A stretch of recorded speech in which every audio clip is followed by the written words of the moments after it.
नमस्कार। मुद्दा तो है मैं आपका स्वागत है। मैं हूं आपके साथ ब्रजेश चौक से। आज मुद्दा है छोटा बजट बड़ी सियासत। ऐसा क्यों कि कांग्रेस को हर चीज में कमी नजर आती है।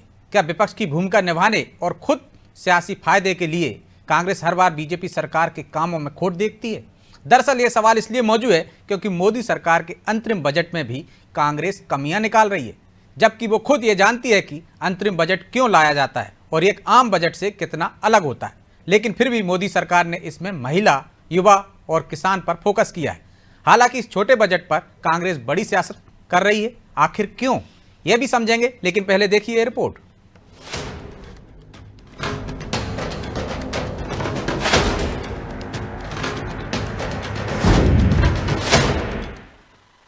Development programs were thus provisioned.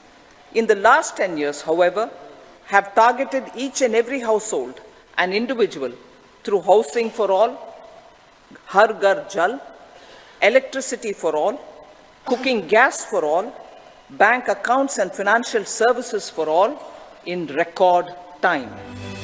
केंद्रीय वित्त मंत्री निर्मला सीतारमण ने मोदी सरकार का दूसरा अंतरिम बजट पेश किया। इस बजट को पीएम मोदी ने विकसित भारत को मजबूत करने वाला बजट बताया। बजट में किसान, महिला, युवा समेत हर वर्ग पर फोकस किया गया है। लेकिन इस बजट पर गजब की सियासत शुरू हो गई है।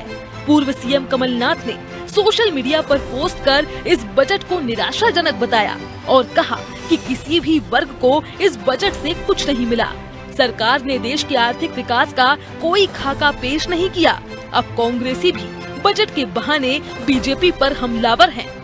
इस बजट में है क्या ऐसा बताएं आप? जो है आपको ना आपने टैक्स का स्लैब सही किया, ना आप डीए दे पा रहे हैं हम लोगों को, ना आप जो है पेमेंट्स कर पा रहे हैं। फिस्कल डेफिसिट जो है जीडीपी का 5% मतलब 10 लाख करोड़, 40-45 लाख का बजट है, 10 लाख करोड़ का घाटा है। कब तक आप घाटा दे देकर जो है ये बजट चलाएंगे? कांग्रेस भले ही विपक्ष की भूमिका निभाए और ये आरोप लगाए कि बजट में मध्यम वर्ग समेत किसी को कोई राहत नहीं मिली, लेकिन बजट में टैक्स स्लैब में बदलाव नहीं किया गया है तो रूफटॉप सोलर से 300 यूनिट तक फ्री बिजली मिलेगी। इसका फायदा 1 करोड़ परिवारों को मिलेगा। वहीं पीएम आवास योजना के तहत अगले 5 साल में और 2 करोड़ घर बनाए जाएंगे। लखपति दीदी का दायरा भी बढ़ाया गया है।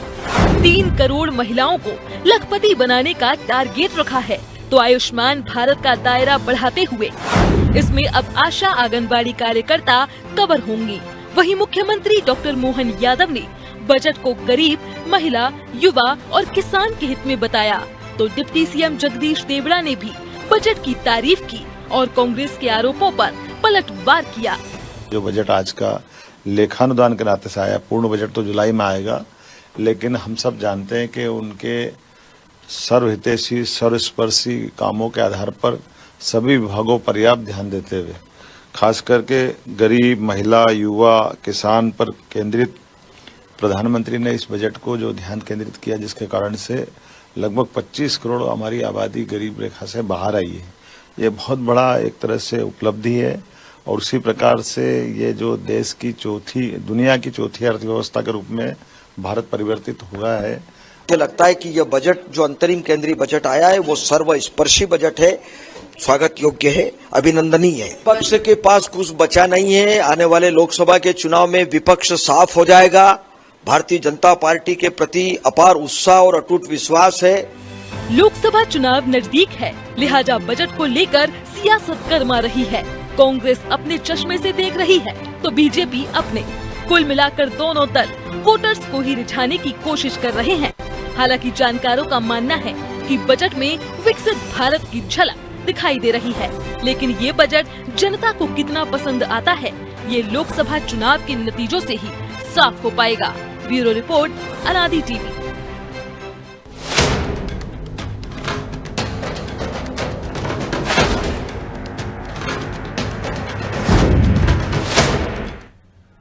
तो इस मुद्दे पर चर्चा के लिए हमारे साथ जुड़ गए हैं अजय धवले, बीजेपी प्रवक्ता हैं, केदार सिरोही, कांग्रेस प्रवक्ता हैं, और शंभू दयाल रिछारिया, आर्थिक विश्लेषक। तीनों मेहमानों का बहुत बहुत स्वागत है। धवले जी, शुरुआत आपसे ही करते हैं। आरोप लगा रही है कांग्रेस और कमलनाथ जी भी, बड़ा हुआ तो क्या हुआ, जैसे पेड़ खजूर, पंथी को छाया नहीं, फल लागे अति दूर। कह रहे हैं कुछ नहीं है बजट में, झुंझुना है। 20 साल बाद की बात की गई है। 2 करोड़ सालाना रोजगार की बात कर रहे थे, उनका कोई हिसाब नहीं दिया। किसानों की आय दोगुनी करने की बात कही थी, वो भी नहीं हुई। 10 लाख करोड़ घाटे का बजट है, दीजिए जवाब।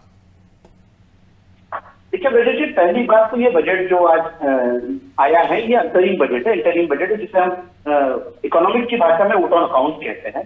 और जब क्योंकि ये सरकार के दृष्टि जो फुल बजट होता है उसकी दृष्टिक्षेप होता है, ये फुल बजट को प्रतिपादित करता है कि कैसा फुल बजट आने वाला है। और आज जैसा कि फाइनेंस मिनिस्टर ने पार्लियामेंट में कहा भी कि जुलाई 2024 में full budget Bharatiya Janata party की सरकार ही रखने वाली, तो हमें बजट को मूलतः ये देखना चाहिए कि ये लेखानुदान था और लेखानुदान में जो जो बातें वास्तविकता से आनी चाहिए थी वो आदरणीय मोदी जी की सरकार ने इसमें दी। पहले तो देखिए कि जो 4 प्रमुख वर्गों की बात भारतीय जनता पार्टी की सरकार करती है, इसमें गरीब, अन्नदाता, महिलाएं और युवा, उन सभी के लिए सस्टेनेबल ग्रोथ कैसे स्थापित हो।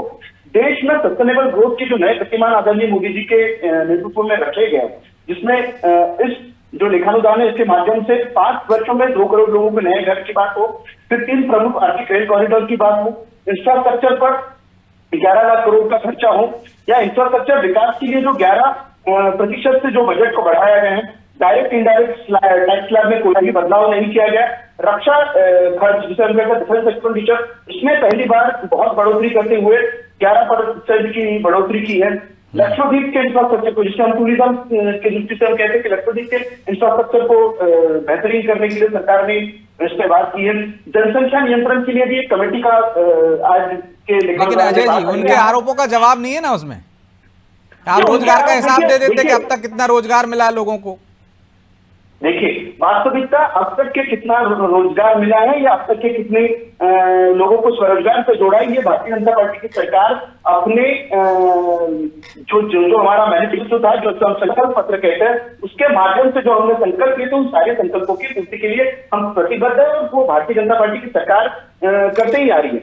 आज ही आप देखेंगे कि मध्य प्रदेश में स्वरोजगार के लिए 7 लाख करोड़ के ऋण बांटने का माननीय मुख्यमंत्री जी ने वहां पे मुरैना में कार्यक्रम किया रोजगार दिवस के अवसर पर। तो सिर्फ कांग्रेस पॉलिटिसाइज करने के लिए भी इस बजट को देखेंगी।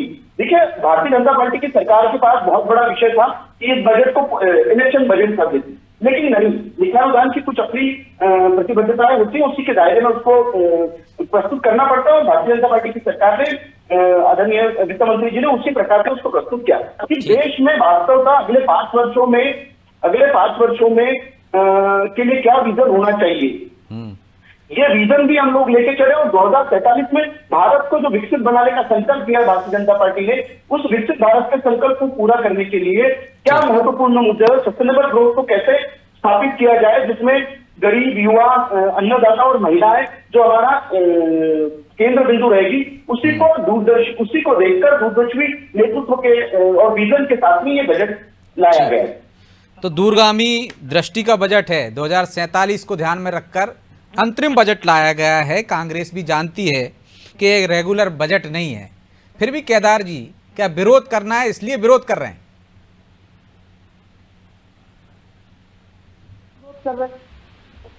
क्या बात है, जब जनता को कुछ नहीं मिलेगा, आपको हमको कुछ नहीं मिलेगा, तो उसकी आवाज उठाना लोकतंत्र में विरोध नहीं, हक मांगना कहते हैं, वो हम मांग रहे हैं। अभी आपके साथी ने कहा कि दूरगामी है, तो कमलनाथ जी ने भी यही कहा कि दूरगामी है।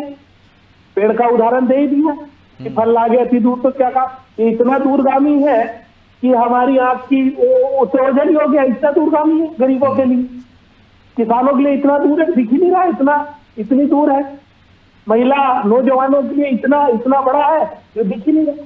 सवाल ये है, लेखानुदान है, मैं भी मानता हूँ, मैंने भी कृषि अर्थशास्त्र पढ़ा है, अंत बजट है, लोकसभा का जब चुनाव होता है तब आता है, सब ठीक ठाक है बात। जब आप एग्जाम देते हैं तो उसमें 2 स्लैब वाली एग्जाम होती है, तो पहला जो 20 नंबर का एग्जाम होता है वही 80, उधर आगे जाके जो मेन एग्जाम होता है उसमें इसके नंबर जुड़ते हैं। तो ये बजट जो है 2-3 महीने के लिए जो है, आगे वाले बजट को रिफ्लेक्ट करता है, उसके लिए एक रोड मैप देता है।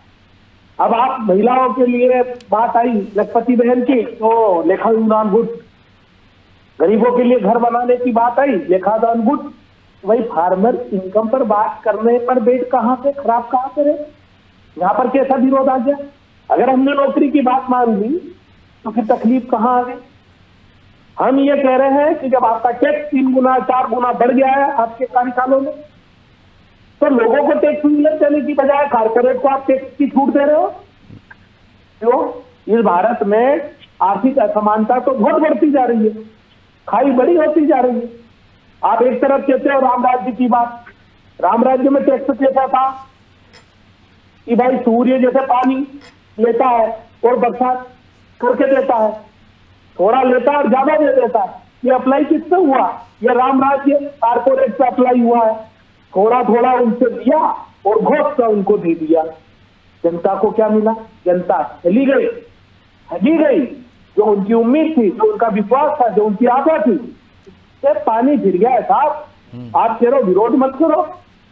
नहीं तो ये तो आप भी जानते हैं, आपने स्वीकार भी किया ना केदार जी कि जो योजना चल रही है मुख्यतः उनको लेकर ये बजट होता है, अंतरिम बजट के जो पूर्व की योजना है उनका और बजट बढ़ा है, नया तो कुछ है नहीं ना उसमें, तो उनको और मजबूत किया है। चाहे प्रधानमंत्री आवास की बात कर लें, चाहे अन्य योजनाओं की बात कर लें। आप किसानों की बात बता दीजिए। आप आज भाजपा प्रवक्ता बन जाइए, चलो हम दोनों ही चर्चा मैं तो आपसे सवाल कर रहा हूँ, आप सवाल करिए, मैं उनसे जवाब ले लूंगा। आज आप भाजपा की तरफ से लग रहे हैं, बिल्कुल कोई बात नहीं। अरे मैं तो सवाल कर रहा हूँ, जब सवाल करता हूँ तो आपको लगता है कि भाजपा की तरफ से बोल रहा हूँ। मेरा सवाल का जवाब दीजिए ना आप। क्या उसमें जो योजनाएं हैं? माना की, अरे सर मैं कह रहा हूँ माना की, चूंकि आज बन जाइए आप, थोड़ी देर के लिए बन जाएंगे। मैं पूछ रहा हूँ आपसे, आप ये बताइए भारत में किसानों की आय क्यों नहीं बढ़ी?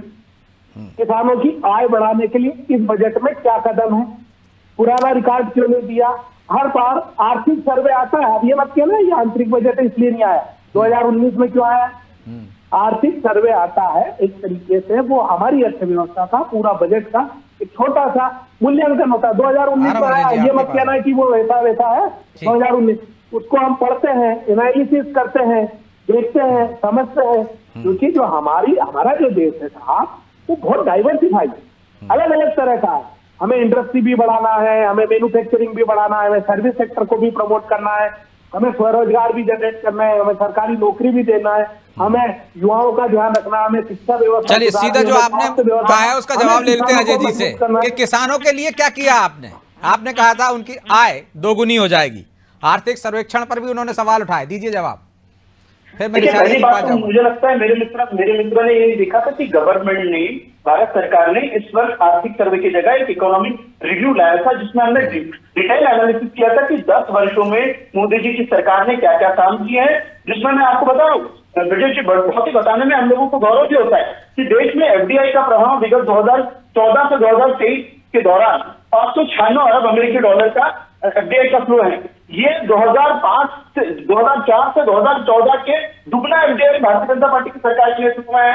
ये गरीबों, महिलाओं, युवाओं और अन्नदाताओं की बात करके उत्थान के लिए, गरीबों के लिए, महिलाओं के लिए और जिन जो योजनाएं लाई गई वो कंपैरेटिवली यूपीए की शासनकाल की योजनाओं से अधिक है। हम नहीं कह रहे, ये आईएमएफ का आज का ही एक रिपोर्ट है जिसमें कहा है कि भारतीय जनता पार्टी के नेतृत्व में भारत की जो इकोनॉमी है विश्व में सबसे ज्यादा 2024 में ग्रोथ किसान पर जवाब दे दीजिए, फिर मेरे चारिया जी के पास जाओ। 7.3 वो सीधा सवाल किया तो सीधा जवाब दे का अनुमान किसानों पर बता दीजिए। वो कह रहे हैं आपने आय दोगुनी करने की बात की। किसान सम्मान निधि के माध्यम से देश के अन्नदाताओं को सुरक्षित, उनको सशक्तिकरण के लिए और सुरक्षित रखने का भारतीय जनता पार्टी की सरकार ने काम किया। ये जिस प्रकार से बता रहे मेरे मित्र कांग्रेस के प्रवक्ता की इनके 2004 से लेकर 2014 तक के क्या इस देश में किसानों के साथ में बातों में ये अपना कंपैरिजन एनालिसिस कर ले भारतीय जनता पार्टी के 10 वर्षों का और अपनी यूपीए के 10 वर्षों के कैसे का कि किसानों के साथ में यूपीए की शासनकाल में क्या हुआ है। सर्वाधिक किसान आत्महत्या कितने प्रकार के में हुई? चलिए हमारे पास एक एक्सपर्ट भी है ना, थोड़ी बात करते हैं, उनसे समझ लेते हैं। ठीक है रिशारिया जी, इस बजट पर आपकी पहली प्रतिक्रिया, और जो कांग्रेस कह रही है वो सही है या जो बीजेपी कह रही है वो सही है? जहाँ तक इस बजट का प्रश्न है, ये पूर्ण बजट तो है नहीं, सब जानते हैं ये अंतरिम बजट है। और यदि ये वोट ऑफ अकाउंट्स है, वोट ऑफ अकाउंट्स में कभी भी टैक्स प्रपोजल्स नहीं आते, क्योंकि पूरे वर्ष के लिए अलग सरकार रखेगी, आने वाली सरकार रखेगी। और जहाँ तक कांग्रेस के प्रवक्ता का ये कहना था कि उनके द्वारा वो नहीं रखा गया आर्थिक सर्वे, तो सरकार ने अपने बजट में बताया है कि उनकी क्या क्या पिछले वर्ष में क्या उपलब्धि नहीं, क्या कितना बड़ा है, क्या कितना हमने एलोकेशन किया है, सब उन्हें बताया है। और आगे टैक्स प्रपोजल को छोड़कर उन्हें सारी व्यवस्थाएं की हैं। जहाँ तक रोजगार की एक बात की थी, रोजगार अनएम्प्लॉयमेंट 6.5% तो वो आज घट के कम हो गया है। दूसरी बात किसानों की, जहाँ तक बात है, किसानों के लिए भी सरकार ने काफ़ी बजट एलोकेशन किया है और राशि बढ़ाई है। जो आप देखेंगे, अब केदार जी आपको भी ना बीजेपी प्रवक्ता कहेंगे थोड़ी देर बाद। चलिए बात कीजिए अपनी पूरी। जी, किसानों के लिए तो प्रधानमंत्री स्वनिधि याद आ रहा है, प्रधानमंत्री उनके लाभ दे रहे हैं, प्रति माह दे रहे हैं। और इसका तिलहन का उत्पादन बढ़ाने के लिए, क्योंकि तिलहन का ऐसी स्थिति है जहाँ पे तेलों पे 1,58,000 करोड़ रुपए सरकार को खर्च करना पड़ता है, तो तिलहन का उत्पादन बढ़ाने के लिए उनने एलोकेशन किया है, सुविधाएं दी हैं। इससे किसानों की आय तो निश्चित रूप से बढ़ेगी और किसानों को इसका लाभ मिलेगा। लेकिन सीधे सीधे आप ये कह रहे हैं ना कि सियासी विरोध हो रहा है कांग्रेस का, क्योंकि उसकी मजबूरी है इसलिए विरोध कर रही है। बाकी बजट को आप कितने अंबर देना चाहेंगे कि जो अंतरिम बजट है वो आप बेहतर मान रहे हैं? अभी इसको बेहतर तो आंतरिक रूप से तो मानना ही पड़ेगा, क्योंकि इसमें कुछ कर नहीं सकती ना सरकार। जो थोड़े बहुत जो 2 माह का खर्च है उसको चलाना है। मई में तो नई सरकार आएगी, और नई सरकार आएगी मई में। केदार जी, अब आप तीसरा पक्ष भी सुन लीजिए, जो हमारे पास एक्सपर्ट हैं वो कह रहे हैं कि कुछ नहीं हो सकता, अंतरिम बजट में ऐसा ही होता है, सिर्फ आप सियासी विरोध कर रहे हैं। देखिए साहब, ये तो उनका मत है, मेरा मत उनसे बिल्कुल मैच नहीं करता। ये कोई पहली बार नहीं आया भारत में, कई बार आया है, पहले भी आया है, उसमें रोड में होता है। अब सबकी अपनी मजबूरियां हिसाब से की। आजकल ईडी और ये सीबीआई का जब तक दौर आया है ना, हर आदमी बड़ा सोच सोच के ईडी और बोलता है। सीबीआई कहाँ गई बजट में? भी क्या उसका ईडी और सीबीआई का डर है क्या? कोई डर बोलने वाले को डर है। अब वो खुल के बोल ही नहीं पा रहे। जो नैनो यूरिया फेल हो चुका है इस देश में, वो नैनो डीएपी की बात कर रहे हैं। ईडी सीबीआई का डर होता केदार जी, तो आपके बयान थोड़े बदले होने चाहिए थे ना। उनको क्या है का डर ईडी सीबीआई का? वो तो बजट लेके आए। मैं तो चाहता हूँ कि मेरे घर ईडी सीबीआई यहाँ देखे, ढूंढे, ताकि विश्लेषण महोदय को पता पड़े। मतलब आजकल कद बढ़ाने का जरिया भी बन गई ईडी सीबीआई। नहीं, खेती में पता पड़ेगा, कैलकुलेशन पता पड़ेगा, इनको नुकसान दिखेगा। जो नैनो यूरिया फेल हो चुका है उसकी जगह आप नैनो डीएपी ला रहे हो, कैसे संभव हो? किस चीज पर आप बात कर रहे हो? रोजगार एम्प्लॉयमेंट जनरेट पर जो बात आनी चाहिए, बैंकिंग। तो रिसारिया जी कह रहे हैं ना, स्वरोजगार की बात कर रहे हैं। सभी को रोजगार तो आपकी सरकार भी नहीं दे सकती है ना, सरकारी नौकरियां इतनी है कहाँ? मैं फिर इस पर सुन लीजिए, ये देश एक मोटरसाइकिल की तरह, एक पहिया सरकारी नौकरी का और एक प्राइवेट नौकरी का है। स्वरोजगार जिसको हम बोल रहे हैं, जो भी बोल रहे, अगर एक पहिया खोल देंगे तो एक पहिया पे ये लोग भले मोटरसाइकिल चला सकते हैं, क्योंकि स्टैंडबाज लोग हैं, कुछ भी कर सकते हैं। परंतु सही चलाने के लिए दोनों गाड़ी के दोनों पहिया चाहिए, तब वो रफ्तार पकड़ पाएगा। इतना ही कुछ कर लो। अगर हमारा एडमिनिस्ट्रेटिव बॉडी का जो लोग है वही नहीं है प्रॉपर, उनकी संख्या प्रॉपर नहीं, तो आप एक ट्रांसपेरेंट सरकार कैसे चलाएंगे? चलिए ठीक है, हमारे साथ एक और मेहमान जुड़े हुए हैं, देवदत्त दुबे जी, वरिष्ठ पत्रकार हैं। केदार जी, आ रहा हूं मैं आपके पास, उनसे भी एक कमेंट्स ले लेता हूं। दुबे जी, कांग्रेस कह रही इस बजट में कुछ नहीं है, झुंझुना है, 20 साल बाद के सपने दिखाए गए, और बीजेपी कह रही है राष्ट्रवादी बजट है, भविष्य का बजट है, जो योजनाएं हैं, जिन योजनाओं पे शायद उसको भरोसा है बीजेपी को, उन योजनाओं का बजट बढ़ाया गया है। आप कैसे देखते हैं इस बजट को? देखिए, ये अंतरिम बजट है, पूर्णकालिक बजट तो लोकसभा चुनाव के बाद आएगा, ये प्रधानमंत्री स्वयं कह चुके हैं। और चूंकि अभी उनको ऐसी कोई चुनाव में दिक्कत दिखाई नहीं देती, इसलिए लोक लुभावन बजट नहीं है। ना कोई नए सिरे से घोषणाएं की गई, लोगों ने उम्मीद बहुत पाल रखी थी। जैसे आयकर वाले हैं वो 7.5 लाख का स्लैब चाह रहे थे, किसान सम्मान निधि 8,000 की उम्मीद लगाए बैठे थे, महिलाएं घरेलू गैस सिलेंडर की कीमत कम, आम आदमी डीजल पेट्रोल की कीमत कम, उम्मीदें बहुत थी। लेकिन ये अंतरिम बजट है और इसमें किसी की जो अपेक्षाएं पाल के रखी वो पूरी नहीं हो रही है। सरकार ने अपने जो मतलब सरकार का कॉन्फिडेंस वाला बजट है, ये उसे भरोसा है कि हम पूरा बजट भी लेकर आएंगे, पूर्ण बजट, इसलिए कोई लोक लुभावन चीजें नहीं है इसमें। बिल्कुल। और ये आत्मविश्वास देखिए आपकी, हमें बजट के सहारे जो जैसे चुनाव के समय जो भी बजट पेश होता है तो वो लोक लोकावन होता था, उनको इसकी जरूरत नहीं महसूस हुई और ये भी कहा कि हम पूर्ण बजट लेके आएंगे, मतलब सरकार में एक वापस आ रहे हैं।